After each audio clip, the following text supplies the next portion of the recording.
కొబ్బరి లడ్డూలు ఇలా ఈ కొలతలతో చేసుకోండి. జ్యూసీగా, టేస్టీగా చాలా బాగా వస్తాయి. దీనికోసం ఒక కప్పు కొలతగా తీసుకోవాలండి.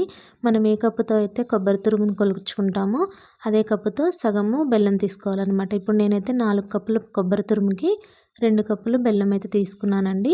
అలా ఎంత తీసుకుంటే అందులో సగము బెల్లం తీసుకోవాలన్నమాట. ఇప్పుడు బెల్లాన్ని పాకం రానివ్వాలి. ముందుగా కరిగించుకొని వడపోసేసుకొని ఒకసారి తీగ పాకం రానివ్వాలన్నమాట.